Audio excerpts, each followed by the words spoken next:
Heureux de vous savoir nombreux autour de cette édition. Mesdames, Messieurs, bonsoir, bienvenue à tous.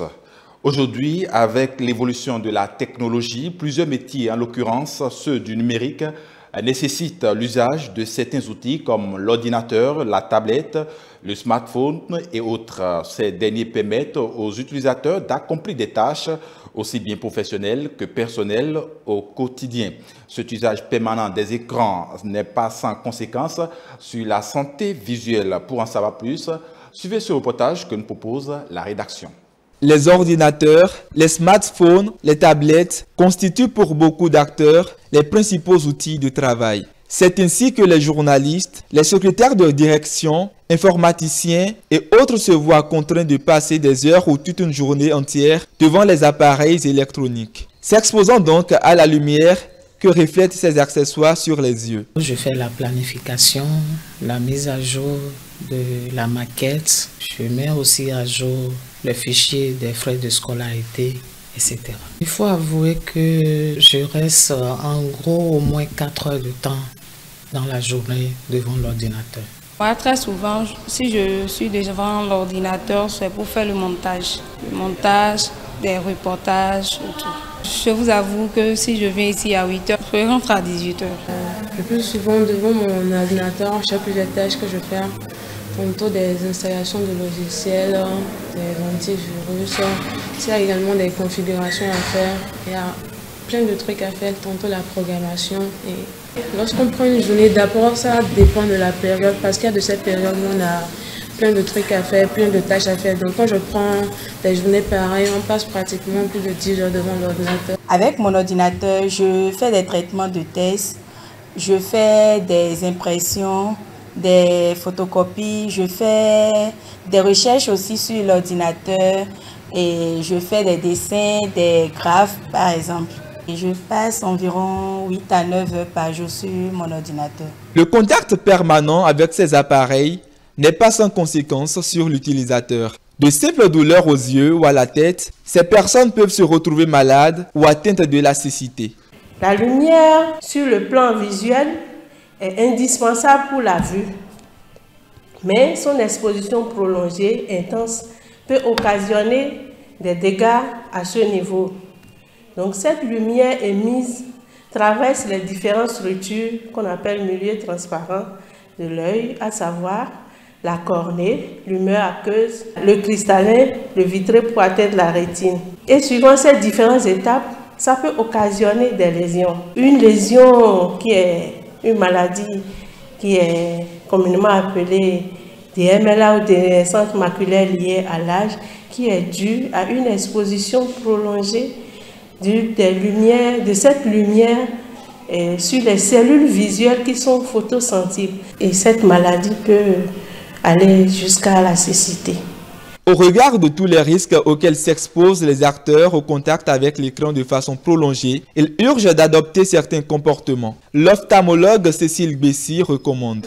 Dès que vous sentez quelques signes que je peux citer, une fatigue oculaire, des troubles visuels, des picotements, ces genres de lésions, quand vous êtes exposé à votre écran d'ordinateur, de téléphone, etc., il faut faire une pause. Nous recommandons à nos patients le port des verres teintés avec une teinte photochromique et des anti-reflets pour les protéger contre ces écrans d'ordinateur, de téléphone, etc.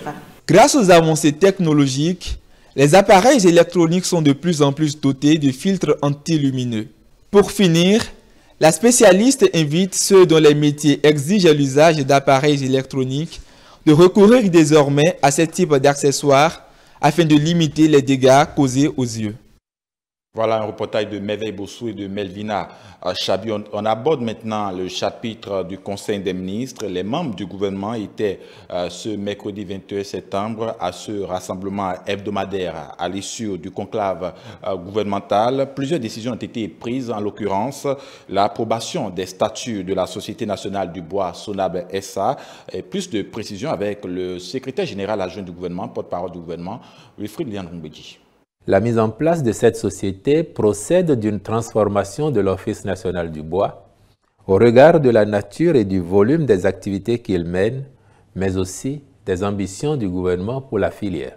Elle sera notamment chargée de la promotion et de la transformation de tout produit forestier, du bois et de l'industrie forestière, de la commercialisation des produits exploités ou transformés, de l'importation ou l'exportation du bois et des produits dérivés, de la réalisation de toutes opérations de développement de la production forestière, reboisement, enrichissement, aménagement, etc., et de la promotion de l'écotourisme dans les forêts relevant de sa gestion.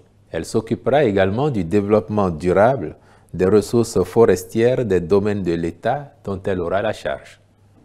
Le ministre du Cadre de vie et du Développement durable accomplira, en lien avec le ministre de l'Économie et des Finances, les formalités nécessaires à son opérationnalisation.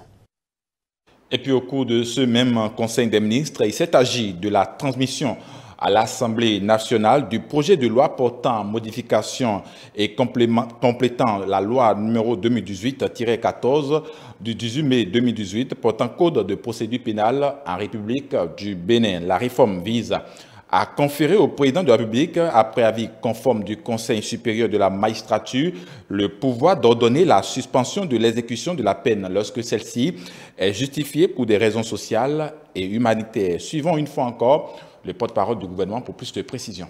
En vue d'humaniser et de moderniser les peines prévues par le Code pénal, le législateur béninois a supprimé la peine de mort, les travaux forcés, puis introduit les peines alternatives et renforcé le régime de l'aménagement des peines. Toutefois, les restrictions et conditions légales pour jouir de ces mesures en limitent la portée. En effet, elles ne sont admises que pour les peines correctionnelles, excluant dès lors les personnes condamnées pour des faits criminels. Elles ne permettent donc pas au gouvernement d'apporter des réponses adaptées aux situations exceptionnelles d'ordre social et humanitaire. C'est pourquoi il apparaît nécessaire de compléter le dispositif de la libération anticipée. La réforme proposée vise à conférer au président de la République, après avis conforme du Conseil supérieur de la magistrature, le pouvoir d'ordonner la suspension de l'exécution de la peine lorsque celle-ci est justifiée pour des raisons sociales et humanitaires. Ainsi, dans les dispositions du projet de loi, les condamnés à une peine privative de liberté peuvent également et exceptionnellement bénéficier de la suspension de l'exécution de la peine lorsque l'exécution entamée, il est établi à leur égard une conduite de nature à justifier la mesure ou que celle-ci est dictée par les considérations d'ordre social et humanitaire significatives. Le texte soumis à l'étude de l'Assemblée nationale précise que cette suspension est faite à la requête de la personne condamnée pour une durée qui ne saurait excéder 5 années civiles, renouvelables une seule fois. De plus, aucune suspension de l'exécution de la peine ne saurait excéder 10 ans, mais lorsqu'après le renouvellement, la durée de 10 années est expirée, la suspension produit les effets d'une grâce présidentielle. Par ailleurs, le même texte précise que lorsque le renouvellement n'est pas ordonné au terme de la première période de 5 années, l'exécution de la peine reprend son cours sur réquisition du procureur de la République près le tribunal du lieu d'exécution de la peine et selon les dispositions du Code de procédure pénale. Toutefois, lorsque la peine prononcée est la réclusion ou la détention à perpétuité, la suspension de son exécution est exclue. Le garde des Sceaux, ministre de la Justice et de la Législation, est instruit à l'effet d'en exposer les motifs et de soutenir la discussion devant la représentation nationale.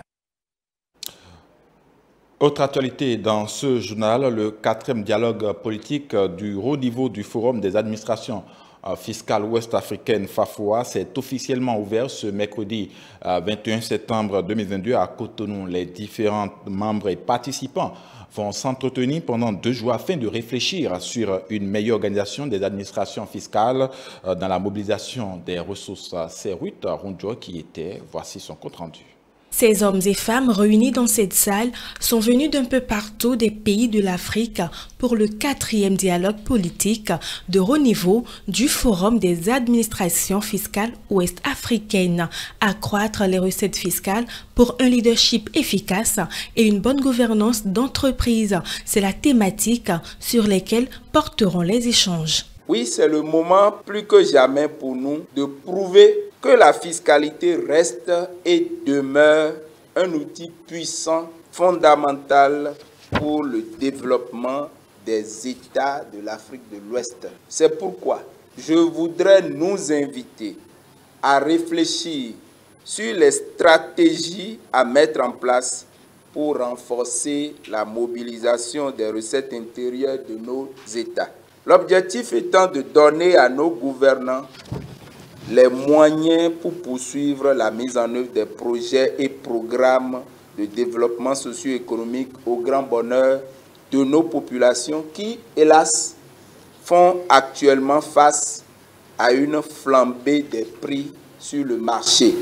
Diriger une administration fiscale du 21e siècle en Afrique, défis et perspectives, impact de la mobilisation des recettes intérieures en Afrique sur la bonne gouvernance dont l'administration fiscale sont entre autres les thèmes objets de discussion dans les différents panels prévus pour ce dialogue. Toute une batterie de réformes qui ont essentiellement pour objectif de dynamiser le fonctionnement de l'administration, de renforcer le civisme fiscal et la fidélisation des contribuables, d'accroître la satisfaction et la confiance des usagers vis-à-vis de l'administration.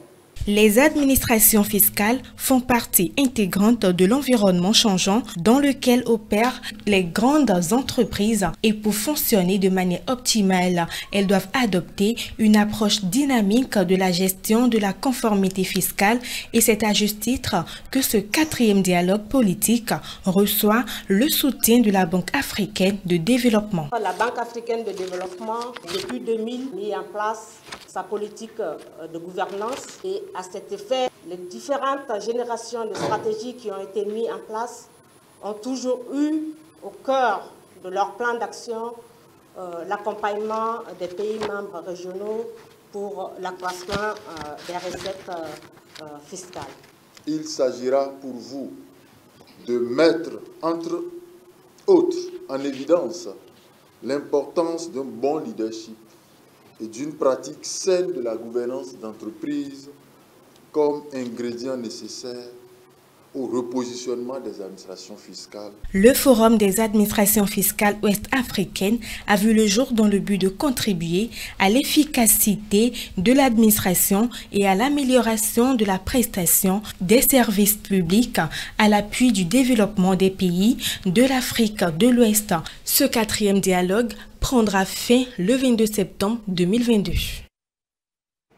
Atelier d'échange assez sur l'élaboration du plan de gestion des marines protégées de Donatin et de la Bouche du Roi au Bénin, initiative de la plateforme des acteurs de la société civile au Bénin, porteur du projet Benkadi Bénin. L'ouverture de la cérémonie s'est tenue ce jour même dans la commune de Grand Popo. Objectif, échanger avec toutes les parties prenantes en vue d'élaborer des plans de gestion et définir les projets d'activité à mettre en œuvre. Compte rendu modeste d'Osutogbe pour l'Esther, ça aussi.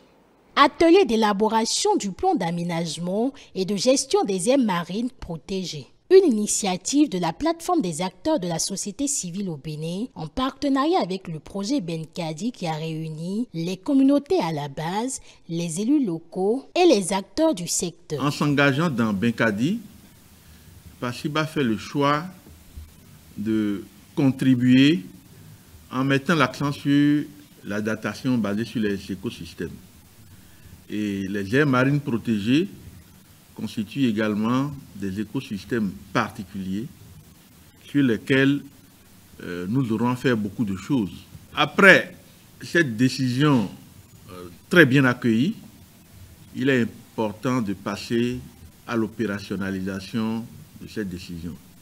Voilà pourquoi nous avons saisi la balle au bond pour proposer cet atelier durant lequel nous allons essayer d'esquisser les éléments essentiels, tracer la ligne que nous devons suivre pour faire face aux défis de gestion rationnelle et de gouvernance partagée de ces deux aires marines-là. Ces 2 jours d'échange entrent en ligne de compte avec la décision du gouvernement issue du Conseil des ministres du mercredi 5 janvier 2022 qui vise la création des aires marines protégées à Cotonou et à Grand Popo. L'objectif que nous poursuivons en nous retrouvant ici ce jour, c'est de pouvoir doter nos 2 aires marines protégées des documents de gestion, notamment le plan d'aménagement et de gestion. Et cela participe de la durabilité des actions que nous aurons à définir dans notre plan d'aménagement. Le plan d'aménagement participatif permet l'adhésion des communautés parce qu'elles se sentent impliquées, elles sentent que leurs aspirations sont prises en compte. Ça leur permet de nous accompagner et ça nous permet à nous de pouvoir exiger d'elles la protection, la surveillance pour l'accroissement ou une gestion durable des ressources qui sont d'abord leur propriété. Et ce n'est pas à nous de penser à leur place. Le représentant du ministre du cadre de vie et du développement rural rassure de la disponibilité du gouvernement pour un bon aboutissement des résultats issus de cet atelier. Je puis vous assurer de la disponibilité du ministère du cadre de vie et du développement durable à accompagner ce processus, comme on l'avait toujours fait. Entre ce que nous disons et ce que nous faisons, il n'y a pas de différence. Donc vous pouvez compter déjà sur le ministère du cadre de vie et du développement durable et de tout le gouvernement pour accompagner les actions entreprises par la société civile. À cet effet, je voudrais compter sur votre qualité des réflexions et je reste convaincu, les autorités du ministère et moi-même bien sûr, que le présent atelier pourra poser les bases dans le processus d'élaboration des PAG. Couvrant 5 départements et 10 communes au Bénin, le projet Benkadi s'étend à 2025 avec pour but précis réduire la vulnérabilité face au changement climatique principalement dans les secteurs agricoles et de l'eau. Merci à vous, Modeste Dossou-Togbe. Levez tout équivoque sur la polémique entretenue autour de la liste électorale informatisée provisoire, l'EIP, affichée depuis quelques jours dans les différents centres de vote. C'est l'objectif de cette émission spéciale organisée par l'Agence nationale d'identification des personnes, ANIP, face aux journalistes des chaînes de télévision de la place. Le gestionnaire mandataire de l'ANIP, Cyril Goubedi, sans langue de bois, a apporté quelques clarifications à ce sujet. On l'écoute. Se prêter aux questions des journalistes des différentes chaînes de télévision de la place afin de lever l'équivoque sur certaines polémiques autour de l'affichage de la liste électorale informatisée provisoire l'EIP. C'est à cet exercice que s'est livré le gestionnaire mandataire de l'Agence nationale d'identification des personnes ANIP, Cyril Goubedi, lors d'une émission spéciale. Les électeurs ont besoin d'être informés, d'être à même de savoir s'ils figurent ou s'ils figureront sur la liste électorale informatisée. À cette préoccupation, le gestionnaire mandataire estime que la première opportunité qui est offerte aux citoyens est donc la LEIP, avant d'ajouter. C'est une liste approximative établie sur la base de certains principes, de certains postulats, mais qui, selon la volonté de l'individu, peut connaître une évolution. La volonté de chaque individu, de chaque électeur peut connaître une évolution.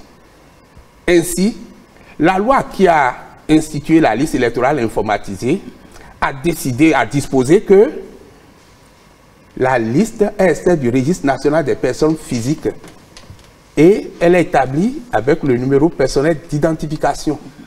Le législateur offre l'opportunité aux citoyens de consulter son adresse électorale pour voir si sa localité électorale d'affectation lui convient.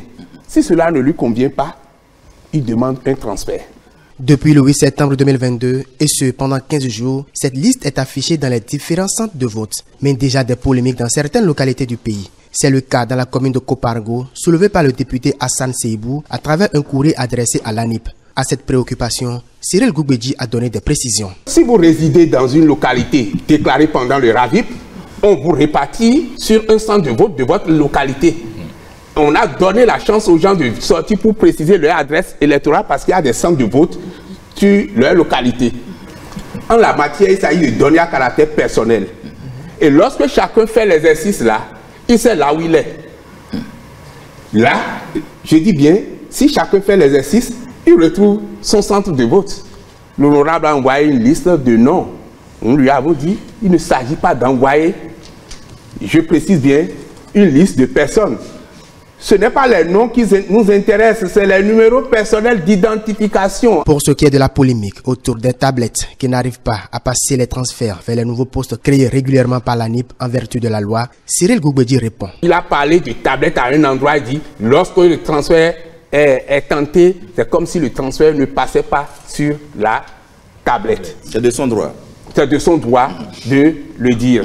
Mais s'il vérifie, et nous avons déployé une tablette, mais l'endroit dont il parlait. Vous savez, l'ANIP avait fait une mission d'évaluation des centres de vote sur le terrain. Il a vu qu'il y a des zones où les problèmes de distance se posent de manière criarde. Donc, nous avions déployé 2 tablettes par endroit pour dire, en cas de difficulté, l'autre va prendre. Donc, effectivement, il y avait une tablette qui était... Au fait, c'était un problème de connexion. Au moment où ils étaient en train de faire le transfert, la connexion ne passait pas. Et donc, ils ont conclu à une défaillance de la tablette. Vous avez remplacé la tablette? D'abord, il y a la tablette de secours qui fonctionnait au moment où l'honorable écrivait ça. Mais ensuite, la tablette, lorsque l'opérateur a appelé la base, on lui a indiqué la conduite à tenir pour dire, mais non, ça doit être un problème de connexion. Donc, redémarrer, puisque...